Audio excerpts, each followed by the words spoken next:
Good morning students. स्वागत है आपका एक बार फिर से हमारे अमन शिक्षा प्रसार समिति के यूट्यूब चैनल पर। आज का हमारा टॉपिक एमपी पटवारी भर्ती से संबंधित है।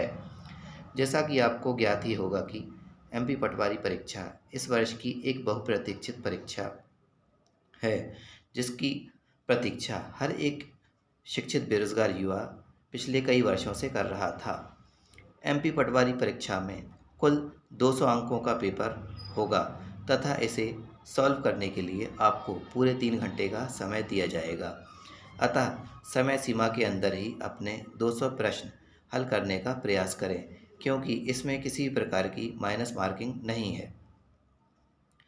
कुल 200 अंकों में से 25 अंक का कंप्यूटर का ज्ञान भी पूछा जाएगा, जिसमें कंप्यूटर की बेसिक नॉलेज, कंप्यूटर का इतिहास, computer software, computer hardware, internet आदि के बारे में भी पूछा जा सकता है।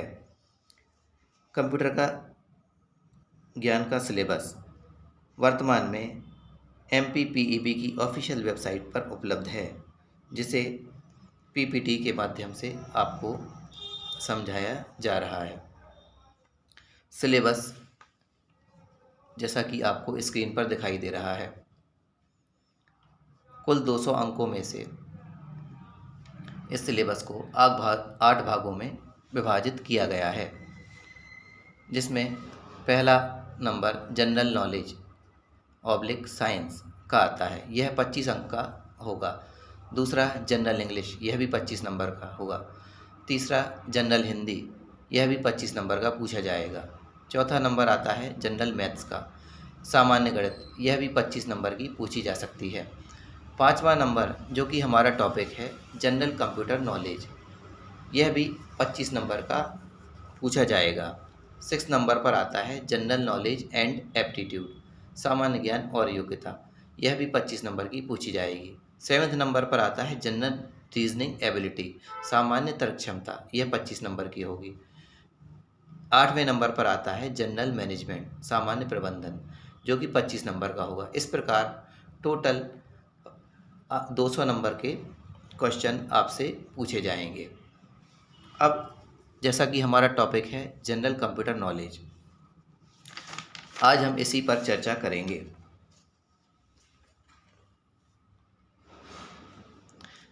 इसे और अच्छे से समझने के लिए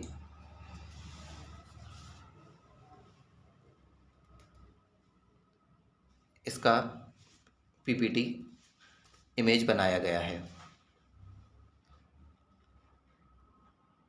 कंप्यूटर नॉलेज में टोटल 8 टॉपिक्स में से प्रश्न पूछे जा सकते हैं।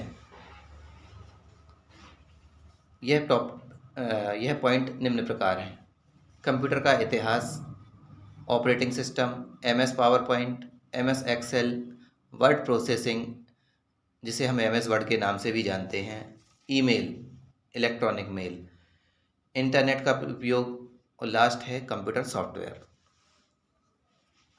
तो आज हम इसके पहले पॉइंट, इसका नाम है कंप्यूटर इतिहास, इसकी चर्चा करेंगे। कंप्यूटर का इतिहास लगभग 2500 साल पुराना है।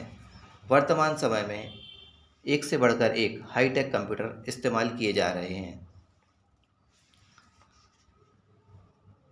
सर्वप्रथम अबेकस मशीन का आविष्कार लगभग 600 ईसा पूर्व चीन के एक नागरिक द्वारा किया गया था, जिसे इसके चित्र के माध्यम से समझाया गया है। अबेकस को सोरोबन के नाम से भी जाना जाता है। इस डिवाइस की मदद से बिना कॉपी, पेन या कैलकुलेटर के गणितीय क्रियाओं को सरलता से हल किया जा सकता है।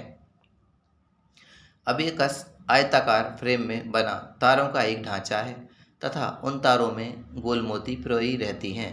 इन्हीं मोतियों की मदद से अंकों को जोड़ने, घटाने, गुणा व भाग जैसी गणनाएं की जाती हैं। गणना करने के लिए इन मोतियों, जिन्हें बीड्स भी कहते हैं, उन्हें तारों पर सरकाया जाता है। अबेकस के बाद दूसरा नंबर आता है जॉन नेपियर बोन। इस यंत्र का आविष्कार 17वीं शताब्दी के प्रारंभ में किया गया था। नेपियर बोन्स हड्डियों, हाथी के दांत या धातु से बनी हुई छड़ें होती हैं जिनके ऊपर नंबर लिखे होते हैं। इस यंत्र को कार्डबोर्ड मल्टीप्लिकेशन कैलकुलेटर भी कहते हैं। यह एक मैकेनिकल गणना करने वाला यंत्र है। इसका इस्तेमाल अंकों को गुणा और भाग करने के लिए भी होता है। नेपियर बोन्स में अंकों को गुणन करने की बजाय अंकों को जोड़ की सहायता से गुणा किया जाता है। जॉन नेपियर, जो कि एक महान मैथमेटिशियन और फिजिशियन थे, उन्होंने गुणा भाग करने के लिए इस यंत्र में 9 अलग अलग तरह की अंक चिन्हित हड्डियों का इस्तेमाल किया। इसलिए यह गणना यंत्र नेपियर बोन्स के नाम से भी जाना जाता है। इस यंत्र का उपयोग केवल गुणा या भाग करने के लिए किया जाता है। यह मैनुअल कैलकुलेटिंग डिवाइस है। इसके विपरीत विकसित स्वरूप का इस्तेमाल लगभग 1890 ईस्वी तक किया गया। नेक्स्ट आता है हमारा पास्कलाइन मशीन।